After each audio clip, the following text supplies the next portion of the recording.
तो चलिए हम शुरू करते हैं प्रश्न 1 से। हमारा पहला प्रश्न दिया है, प्रश्न कह रहा है कि नीचे दी गई श्रृंखला श्रेणी में प्रश्न चिन्ह के स्थान पर कौन सी संख्या होगी। यानी श्रृंखला में एक प्रश्नवाचक चिन्ह दिया है, यहाँ पर कौन सी संख्या होगी यह हमें बताना है। ठीक है, तो जब भी हम श्रृंखला के प्रश्न को सोल्व करते हैं तो सबसे पहले हम संख्या को ध्यान से देखते हैं कि संख्या कैसे लिखी है।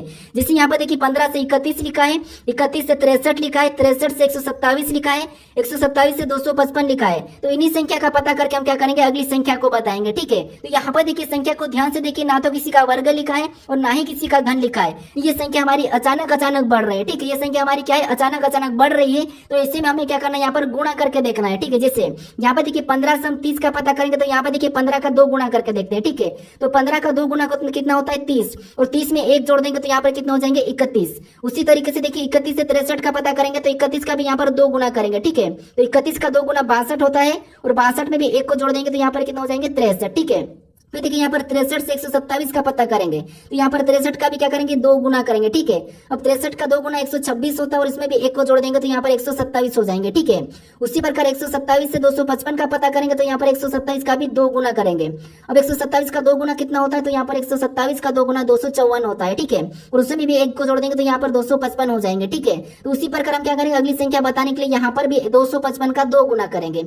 अब 255 का 2 गुना कितना होता है, तो 255 का 2 गुना 510। ठीक है, और 510 में हम क्या करेंगे 1 को जोड़ देंगे। ठीक है, तो यहाँ पर कितना हो जाएंगे 511 हो जाएंगे। तो ऑप्शन में देखिए 511 कहां पर है, तो ऑप्शन नंबर देखिए सी में दिया है, तो ऑप्शन नंबर सी हमारे यहाँ पर क्या होगा, सही जवाब होगा। ठीक है, अब चलिए हम बढ़ते हैं प्रश्न 2 पे।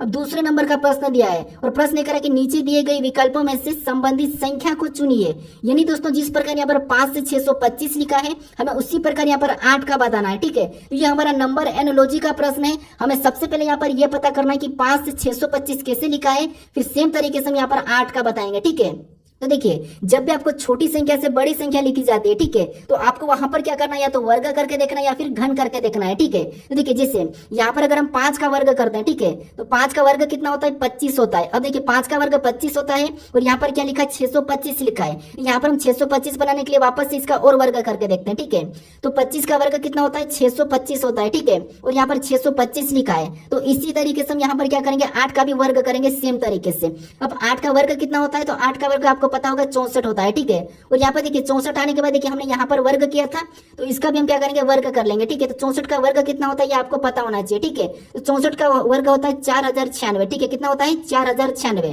तो यहाँ पर देखिए ऑप्शन में हमारे पास 4096 नहीं है, तो इस तरीके से इस प्रश्न को हम सोल्व नहीं कर सकते। ठीक है, तो यहाँ पर आप लॉजिक को समझना। अब दूसरी लॉजिक से देखेंगे, जैसे अब यहाँ पर घन करके देखते हैं। ठीक है, तो यहाँ पर घन करेंगे तो 5 का घन कितना होता है आपको पता होगा, 5 का घन 125 होता है। ठीक है, कितना होता है 125। हमें क्या करना है यहाँ पर 625 का पता करना है। ठीक है, तो अब देखिए यहाँ पर हम क्या करेंगे 625 बनाने के लिए इसको क्या करते हैं 5 गुना कर लेते हैं। ठीक है, तो 125 का 5 गुना कितना होता है 625 होता है। ठीक है, कितना होता है 625, और इसी 625 को यहाँ पर लिखा नहीं। इसी तरीके से हम एक बार क्या करते हैं 8 का भी घन करके देखते हैं। ठीक है, तो 8 का घन कितना होता है आपको पता है, 8 का घन होता है 512। ठीक है, कितना होता है 512, और जैसे हमने यहाँ पर 5 गुना किया था घन करके, तो यहाँ पर भी हम क्या करेंगे इसका भी 5 गुना कर लेंगे। ठीक है, तो 512 का 5 गुना कितना होता है, तो 512 का 5 गुना होता है 2560 होता है। ठीक है, कितना होता है 2560। तो अब देखिए यहाँ पर ऑप्शन में देखिए कि 2560 कहां पर है, तो ऑप्शन हमारे देखिए पहले में दिया है कि ऑप्शन नंबर ए में दिया है, तो ऑप्शन नंबर ए हमारा यहाँ पर क्या होगा सही जवाब होगा। ठीक है, तो सबसे पहले आपको इस पैटर्न को समझना है, फिर इसी तरीके से फिर आपको इसका बताना है। ठीक है, अब चलिए हम बढ़ते हैं प्रश्न 3 पे।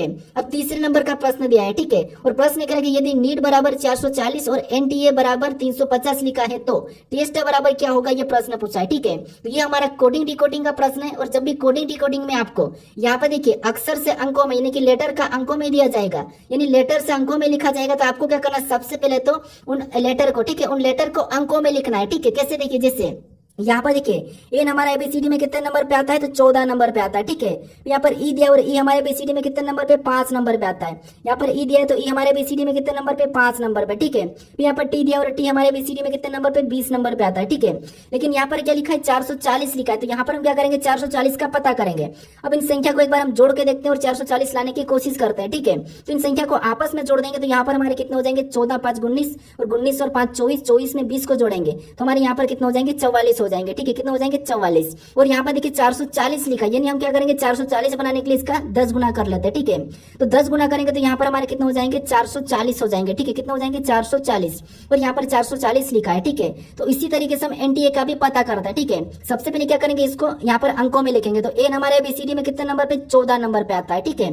फिर टी हमारे एबीसीडी में कितने नंबर पे आता है तो 20 नंबर पे आता है। उसके बाद यहाँ पर ए दिया और ए हमारे एबीसीडी में कितने नंबर पे 1 नंबर पे आता है, ठीक है। फिर हमने यहाँ पर जैसे यहाँ पर जोड़ा है तो इसे भी क्या करेंगे हम जोड़ लेंगे सभी को आपस में।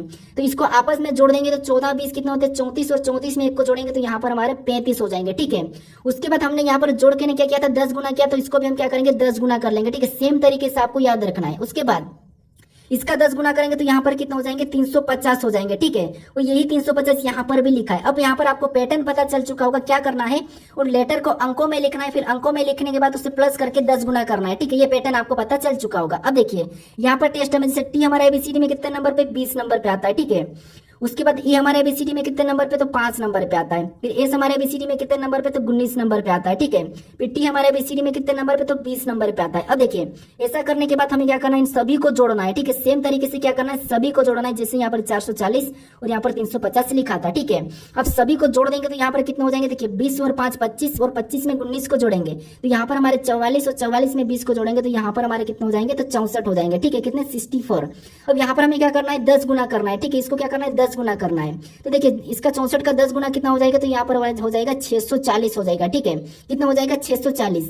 तो ऑप्शन में देखिए 640 कहां पर है तो ऑप्शन नंबर डी में दिया है, तो ऑप्शन नंबर डी हमारा यहाँ पर क्या होगा सही जवाब होगा, ठीक है। अब चलिए हम बढ़ते हैं प्रश्न 4 पे। अब 4 नंबर का प्रश्न दिया है और प्रश्न कह रहा है कि निम्नलिखित विकल्पों में से असंगत का चयन कीजिए। यानी दोस्तों हमें यहाँ पर देखिए लेटर के 4 विकल्प दिए, ठीक है। इसमें से हमें एक विषम यानी कि एक अलग है उसका बताना है, क्योंकि 3 किसी न किसी प्रकार समान है।